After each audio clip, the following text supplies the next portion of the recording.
வாழ்வர்கள் சிவா எங்களுக்கு ஒரு மிகப்பெரிய சக்தியாக இருக்கக்கூடிய என்னுடைய எம்பி சார் உள்ளிட்ட அனைவருக்கும் என்னுடைய காலை வணக்கம். எம்பி சார் வந்து எல்லாரும் இல்லைன்னா அவர் நம்மளோட எவ்ரி சாட்டர்டே வந்து மாஸ்டர் சொல்லியிருந்தாரு, வீட் கோச்சிங் பேசியிருக்கோம். இந்த மாதிரி எந்த பக்கமும் போட்டாலும் முன்னாடி வந்து நான் வாழ்ந்து சார் பசங்களை பார்க்கணும், பிள்ளைங்களை படிக்கிறது பல்வேறு விதமாக நாங்களே சோதனை எங்களுடைய சோதனை ஊக்கமுறை மனதால் அதையை தெரிவிச்சுக்கிறேன். தொடர்ந்து தொடர்ந்து நிறைய பணிகள் செய்வோம். மாநகராட்சி பணிகள் நம்ம கல்விக்கு அதிக முக்கியத்துவம் என்னுடைய மாவட்ட குழுவை தொடங்கி ஒரு 6-7 மாதங்களாக நாங்கள் பயங்கர எஃபர்ட்ஸ் எடுத்துருக்கோம். அதில் மெயினாக பார்த்தீங்கன்னா பள்ளிக்கூடத்தில் இருக்கக்கூடிய வேகன்சி, நிறைய ஆசிரியர்கள் வேகன்சி இருந்தாங்க. அவங்க எல்லாம் எஸ்எம்ஸ் மூலமாக எடுத்துக்கிட்டு அனைத்து பள்ளிகளும் போதுமான அளவுக்கு ஆசிரியர்கள் இன்க்ளூடிங் பிடி மாஸ்டர் அதுவரை நாங்கள் கொடுத்துருக்கிறது.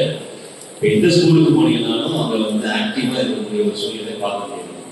ரெண்டாவது விஷயம், அனைத்து பள்ளிக்கூடங்களையும் வந்து மாணவர்களோட உடல்நலத்தை வந்து அவங்களுக்கு விளையாட்டு பயிற்சிகளில் 4 பயிற்சிகள், அது சிரமமாக இருக்கட்டும், இல்லை மியூசிக்காக இருக்கட்டும், இல்லை பாட்டாக இருக்கட்டும், அதோட எக்ஸாம்பிள் வந்து ஆசிரியர்கள் வந்து அன்னைக்கு மாணவர்கள் எங்களுடைய உறுப்பினர் வந்து முன்னிலையில் முன்னிலை வந்து மாணவர்கள் தர்மமுறை காமிச்சாங்க. அது வந்து ஒரு 1.5 மாதத்துக்கு அப்புறம் தான் தெரியும். இன்னமும் ஏற்கனவே கற்றுட்டு இருந்தாங்க, இன்னமும் நம்மளை தொடர்ந்து செய்யும்போது அவர்களோட பெர்ஃபெக்ஷன் வந்து பயங்கரமாக அவருடைய வாய்ப்பு இருக்கு. அதே மாதிரியே மாணவர்களுக்கு தேவையான அனைத்து விதமான விஷயங்கள், ஒரு ஆசிரியர் வந்து ஒரு ஸ்பெஷல் நோட்ஸாக இருக்கட்டும், வேற எந்த ஒரு பள்ளிக்கூடம் அறைகள் கழிவுறதாக இருக்கட்டும். இப்போ ஏஐ பேஸ்டு 2 கிளாஸ் படிக்கிறோம். எனக்கு தெரிஞ்சு தமிழ்நாட்டில் எந்த மாதிரி கிளாஸ் இல்லை. விர்ச்சுவல் கிளாஸ் 70 lakhs ஒரு கிளாஸ் வந்து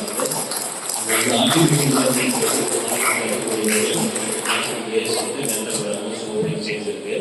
அந்த மாதிரி அட்வான்ஸாகவும் பசங்களுக்கு தேவையான விஷயங்கள் கற்றுக்கூடிய ஒரு முன்னோடி மாநகராட்சி, மாநகராட்சி முன்னோடியாக செய்யக்கூடிய நம்ம செயல்பட்டு இருக்கோம். அதை தாண்டி மாணவர்களுக்கு கவுன்சிலிங் அப்படிங்கிறத 20 லட்சம் செலவு பண்ணி அனைத்து பள்ளிக்கூடங்களையும் வந்து மாணவர்களுக்கு ஏதாவது இஷ்யூ இருந்தால், எந்த விதமான சைக்காலஜிக்கல் இஷ்யூ இருந்தாலும் அவர்களே ஒரு சயின்டிஃபிக்காக அப்ரோச் பண்ணி தீர்வு கொடுக்கக்கூடிய ஒரு சிக்கலான சூழ்நிலை இருப்பாங்க. அவங்களுக்கு தீர்வு கொடுக்கக்கூடிய வகையில் ஒரு சைக்காலஜிக்கல் கவுன்சிலிங் வந்து மாணவர்களுக்கு கொடுத்துருக்கோம். இதை தாண்டி ஒவ்வொரு எக்ஸ்பிரஷனுக்கும் டெய்லி ஸ்கூலை பார்த்து அவங்களுக்கு கற்றல் எந்த அளவுக்கு இருக்குது அப்படிங்கிறது, ரீடிங்காக இருக்கட்டும், லிசனிங்காக இருக்கட்டும், ரைட்டிங்காக இருக்கட்டும், அந்த அளவுக்கு அத்தனை ஸ்கில்ஸையும் வந்து நான் எக்ஸ்பிளைன் பண்ணுற சூழ்நிலை. இந்த மாதிரி ஒரு சஸ்டைனபிலிட்டி ஒரு கான்செப்ட் நமக்கு எப்படி ஒரு தேவையான அவசியமானது அப்படின்னு பார்க்கும்போது பேசிக்காக என்னுடைய சாலினேஷன் எடுத்தாங்க. இந்த மாதிரி கான்செப்ட் மாணவர்களுக்கு போகும்போது தான் இப்போ நானே வந்து காஸ்ட்டை யூஸ் பண்ணுறது படிக்கும்போது தான் யோசிப்பேன், இது எப்படி வந்துச்சு, இது வந்து ஏன் நம்ம பயன்படுத்த வேண்டிய சுச்சுவேஷன் வந்துச்சு அப்படிங்கிறது யோசிச்சு ரிவர்ஸில் போய் இது வராத அளவுக்கு நம்ம ஒவ்வொரு முறையையும் கன்சிஸ் பண்ணுவோம். இன்னமும் சின்ன குழந்தை பருவத்தில் இருந்த பள்ளி பருவத்தில் இருந்து இதெல்லாம் பார்க்க வரும்போது இந்த மாதிரி பிளாஸ்டிக்காக இருக்கட்டும் அல்லது சஸ்டைனபிலிட்டியை பாதிக்கக்கூடிய எந்த ஒரு விஷயமாக மாணவர்கள் பயன்படுத்துவதை அவாய்ட் பண்ணும்போது நம்முடைய பூமியானது ஒரு நிலைத்தன்மையை அடையக்கூடிய வாய்ப்பாக அமைகிறது. உலக பார்த்தீங்கன்னா நீங்கள் வந்து சஸ்டைனபிலிட்டி கோல்ஸ் சொல்லிட்டு ஏகப்பட்ட கோல்ஸ், 15 மேஜர் கோல்ஸ் வச்சுருக்காங்க. 160 170 வந்து மைனர் கோல்ஸ் வச்சு உலகம் முழுக்க வந்து அந்த கான்செப்டை மெயின்டைன் பண்ணுறதுக்கு கடந்த 10 வருஷமாக முயற்சி பண்ணிக்கலாம். நம்மளுடைய மாணவர்களே இதை வந்து அது என்ன இது, அது எப்படி நம்ம பயன்படுத்தணும், எப்படி நம்மளோட லைஃப்பில் பயன்படுத்தக்கூடிய வகையில் இந்த லா ஃபவுண்டேஷன் மூலமாக இது மாணவர்களுக்கு 5 பள்ளிக்கூடங்களை நம்ம வந்து ப்ரொபோஸ் பண்ணியிருந்தாங்க. அவங்க செய்கிறாங்க சார்.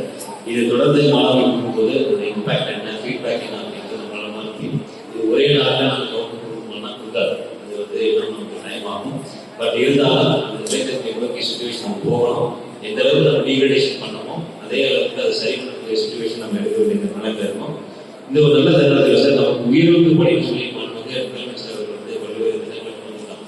அந்த உயிருக்கு படிக்கிற ஒரு எக்ஸாம்பிள் சொல்றேன். ஒரு வருஷத்துல கோயம்புத்தூர்ல 45,875 குழந்தைகள் பிறகுது அப்படின்னா அவங்க வந்து 10th போகும்போது அந்த நம்பர் வந்து 39,000 ஆயிடுது. அவங்க வந்து +2 போகும்போது அதே நம்பர் 35,000. ஹையர் எஜுகேஷன் போகும்போது ஆல்மோஸ்ட் 30% கிட்டத்தட்ட ஒரு 17,000-18,000 பேர் வந்து அந்த ரெகுலர் எஜுகேஷன் மிஸ் ஆகும். அதுக்காக அந்த மாதிரி பல்வேறு மாவட்டங்கள் இருக்கக்கூடிய கணக்கில் கொண்டு வந்து முதலமைச்சரோட என்ன பண்ண முடியுதுன்னா ஒரு ட்ரில்லியன் எக்கனாமி நம்முடைய தமிழ்நாட்டுக்கு வரும் அப்படிங்கிற ஒரு பேச்சு இருக்கு. இந்த மாணவர்கள் நமக்கு ரொம்ப முக்கியம். இவங்க வந்து வந்து ஹையர் எஜுகேஷன் பண்ணால் தான் அதை நோக்கி மூவ் ஆக முடியுங்கிற உயரை வகுப்பு இருக்காங்க. மாணவர்கள் நீங்கள் உங்கள்கிட்ட என்ன சொன்னா அட்லீஸ்ட் ஏதாவது விலையில் வேலைக்கு போயிடாதீங்க. ஏதோ ஒரு கோர்ஸ், ஒரு ஸ்கில் ப்ரோக்ராமோ, ஒரு நல்ல காலேஜ் மேலே நீங்கள் வரும்போது இனிஷியலாக கிடையாது ஒரு 10,000 உள்ளே போயிடாம ஒரு நல்ல ஒரு சிறத்தை எடுத்து படிக்கிறதும் உங்களுக்கெல்லாம் வந்து ஒரு லட்சம் வாய்ப்பு கொட்டியிருக்கு. அந்த வாய்ப்பை பயன்படுத்திக்கணும். நல்லது எல்லாத்துலேயே லாஸ்ட் பற்றி இந்த ப்ராக்டிஸில் வந்து வாழ்க்கையில் வந்து நல்ல ஒரு ரிசல்ட் ஃபீட்பேக் தொடர்ந்து